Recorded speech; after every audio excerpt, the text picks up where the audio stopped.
La pensée du jour, ça dit ceci. Si vous ne pouvez pas voler, alors courez. Si vous ne pouvez pas courir, alors marchez. Si vous ne pouvez pas marcher, alors rampez. Mais quoi que vous fassiez, vous devez continuer à avancer. C'est une pensée de Martin Luther King. Waouh. Waouh. Waouh. Ok. En tout cas, quand on voit la pensée, il y a beaucoup de choses qui trottent dans la tête. Parce que je me dis, on court pour faire quoi? Pour faire quoi? On va ramper pour faire quoi?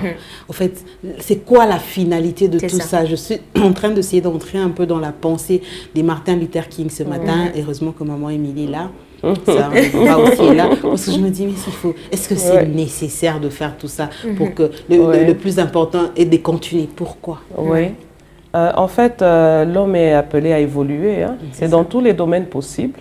Si nous prenons le domaine spirituel, nous sommes appelés à grandir. Hein. La Bible nous dit que quand j'étais jeune,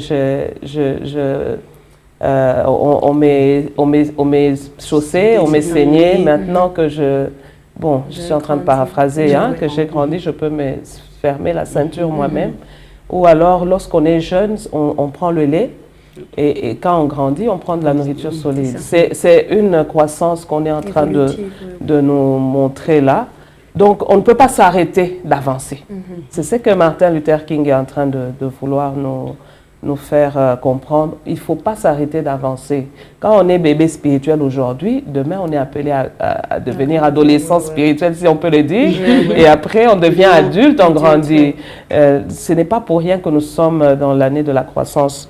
Cette année, c'est l'année de la croissance. Nous sommes appelés à avancer. Il ne faut pas stagner. Parce que quelqu'un qui n'avance pas, il commence à vous poser des problèmes. Tu prends de l'âge, mais tu n'avances pas spirituellement. Tu commences à embrouiller les autres. Voilà. Vous mettez même des freins. Ça devient un poids. Vous mettez même des freins à l'avancement normal de l'œuvre de Dieu, bien que vous ne pouvez pas freiner l'avancement de l'œuvre de Dieu. C'est vous qui vous freinez vous-même. Alors là, c'est dans le domaine spirituel. Nous sommes appelés à avancer, à croître pour atteindre ce niveau-là de perfection que nous atteindrons le jour où le Seigneur reviendra, parce que la perfection, nous ne l'aurons pas sur terre ici.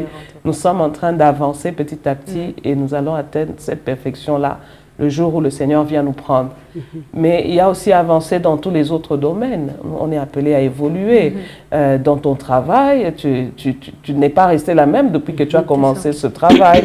Tu avances avec des connaissances, tu avances peut-être en promotion. Nous sommes appelés à avancer, à grandir, à aller de l'avant. Pas question de s'arrêter. Pas question de s'arrêter. Je veux prendre ça. Pas question de s'arrêter. Je rentre chez vous, sœur. Déborah Fat, est-ce que vous ne trouvez pas que c'est aussi une opportunité pour quelqu'un qui nous regarde ce matin? Parce qu'il y a toujours des gens comme ça, maman Émilie, qui nous regardent ce matin, qui disent non, maman Émilie a dit qu'il faut avancer, pas question de s'arrêter. Comme hier, j'ai volé 1000 francs. Donc, les gens ont fait 2000. Espérant que demain, je volerai 5000. Jusqu'à ce que j'atteindrai 10 000. Là, maintenant, je peux me dire que j'ai quand même évolué. Comme j'avais une femme, demain je peux avoir deux. Parce qu'il faut avancer dans la vie. Non, il y a des gens comme ça qui prennent toujours les choses de l'autre côté. Est-ce que Martin Luther King vient encourager aussi ce genre de dépravation? Parce que quelqu'un peut me dire, moi j'avance. J'avance parce que j'évolue. Tu as toujours une femme avant l'avance. Ça, c'est s'enfoncer, comme on le dit. C'est s'enfoncer parce que ça ne vous aidera en rien. On était en train de dire un moment à la radio, on parlait. Vous savez, nous sommes dans un siècle où si vous n'avez pas des objectifs à atteindre, c'est foutu pour vous. Nous sommes jeunes, c'est vrai, mais nous sommes appelés à grandir. Et quand nous grandissons, nous devons nous fixer des objectifs à atteindre. Par exemple, je finis mes études, je veux être médecin. Mais qu'est-ce que je fais pour être médecin? Est-ce que je finis mes études, je reste chez nous et je croise les mains? Non. Je vais dans les hôpitaux et je dépose mes CV. Si là, on ne me répond pas, j'irai dans un autre hôpital. Si dans tel hôpital, on ne m'accepte pas, je vais encore... En tout cas, je fais de mon mieux pourvu que j'accède à ce que je suis en train de vouloir atteindre. Ce sont des objectifs à atteindre.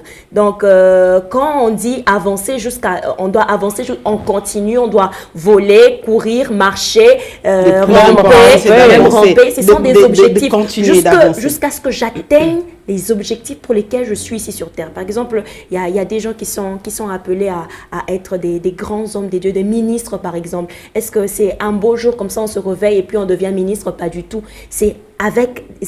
Comment je peux le dire, c'est un échelon, c'est un parcours, c'est étape après étape.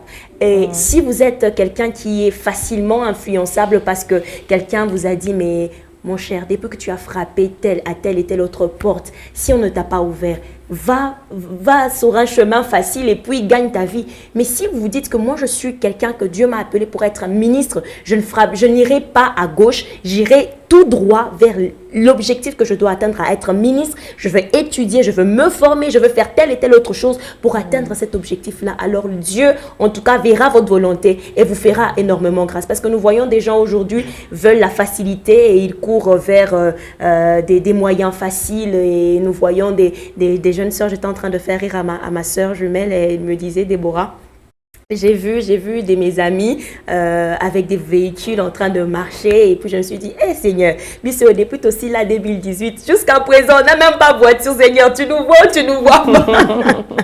Je lui ai dit, ma chère, si dans cette génération, si tu fixes tes objectifs par rapport à telle autre personne, tu ne l'atteindras pas. Il ne faudrait pas envier parce que j'ai vu mon ami réussir. Du coup, je me dis, en tout cas, moi, je ne réussirai pas. Je reste assise et je commence à pleurer. Non. Poursuis ton objectif. Cours si tu veux. Si tu peux, rampe. Mais que tu ailles plutôt, c'est que tu t'es déjà fixé pour être, par exemple, ministre, pour être avocat, pour être médecin. Il y a plusieurs domaines dans lesquels la plupart des gens finissent leurs études déjà. Il y a des défenses qui se font. Alors, ne restez pas bras croisés. N'enviez pas vos amis, mais poursuivez vos objectifs. Si vous voulez être des avocats, travaillez pour être des bons avocats. Voilà. Maman Émilie, quelqu'un nous regarde ce matin, c'est très bien tout ça, c'est très bien. Mais comment arriver à faire? Parce qu'il y a quelqu'un qui se bat sur nous ce matin, qui nous regarde, qui lutte aussi, mais qui n'arrive pas. Qui lutte peut-être, je ne sais pas moi, avec une dépravation qu'il a déjà collée. Il court aussi pour arrêter, pour avancer, à être quelqu'un de meilleur, à être quelqu'un de bien, mais qui n'arrive pas. Qui se dit certainement ce matin, mais les mamans sur le plateau pensent que c'est aussi facile que ça. Moi, ça fait 10 ans que je lutte. Mais comment faire pour sortir peut-être de là et marcher, avancer, mais en bonne et due forme? Oui. Ce qu'il faut savoir, c'est qu'il faut avoir d'abord la bonne information. C'est ça. Nous savons qu'en tant qu'enfant de Dieu, d'abord la base, c'est être enfant de Dieu. En tant qu'enfant de Dieu, le Seigneur a des projets de bonheur et de paix pour chacun de nous. Le Seigneur n'a oublié personne. Alors cette personne qui est en train de nous regarder, qui se dit, ça fait 10 ans que je lutte, premièrement, est-elle enfant de Dieu, née de nouveau, craignant Dieu? Deuxièmement, est-ce qu'elle a la bonne information? Dieu te voit en train de faire quoi? Est-ce que tu es dans la direction que Dieu a tracée pour toi? Quelqu'un peut être appelé tu as cité beaucoup de métiers ici. Il y a des gens qui ne sont pas... Tu es en train de faire peut-être le droit, mais le Seigneur te voit un grand homme d'affaires. Peut-être. Un grand homme d'affaires. Il faut marcher avec Dieu. C'est vrai que c'est... là. Voilà. C'est vrai que c'est...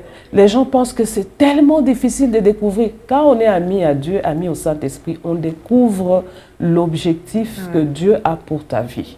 Les plans que Dieu a pour ta vie. Reste seulement au pied de Jésus. Reste, attache-toi à Dieu. Comme ma fille ici, ma sœur Déborah le disait, c'est parce qu'on veut regarder aux autres. Mais je fais ça, tu regardes, Déborah et Charlène, non. Qu'est-ce que Dieu attend à ce que toi tu puisses faire? C'est ça. Et dans quel domaine est-ce que tu t'en sors mieux? On découvre des fois aussi ses talents. On se découvre soi-même dans ce qu'on peut faire mieux, ce qu'on fait facilement. C'est dans ça que tu dois avancer. C'est ça. Moi, j'ai fait des études d'infirmière, mais aujourd'hui, je me retrouve dans les affaires. C'est ça. Dans les affaires, même si c'est le début et tout, mais... Est-ce que Dieu me voyait infirmière ou alors c'est un choix? C'est là où je m'en sors mieux, où je suis en train d'avancer, où je peux avancer. Alors c'est un peu ça, Dieu te voit où? Tu ne vas pas te battre toute ta vie et dire, moi Dieu m'a oublié. Non, la Bible nous dit que j'ai des projets de bonheur et de paix pour chacun. Voilà, Dieu a le projet de bonheur et de paix pour chacun. Il suffit pour nous d'entrer, de demander au Saint-Esprit de nous orienter, de nous indiquer où Dieu nous voit, parce qu'on peut être là, mais on n'est pas au bon endroit. On n'est pas au bon endroit. Vous êtes peut-être chanteur, vous êtes peut-être protocole, mais peut-être Dieu vous voit à l'intercession. Mais vous êtes là, on vous donne jamais les micros. Vous ne comprenez pas pourquoi. Et au lieu de jalouser ou d'avoir de rancune, de haine contre votre dirigeant, peut-être c'est pas là où Dieu vous voit. Donc c'est entrer en prière, demander à Dieu de vous orienter, pour vous que vous ne puissiez pas lutter pour rien, pour vous que vous ne puissiez pas voler ou courir pour rien, parce que vous perdrez le temps et certainement l'énergie, alors que Dieu veut que vous focalisiez cette énergie ailleurs. C'était la pensée de Martin Luther King ce matin qui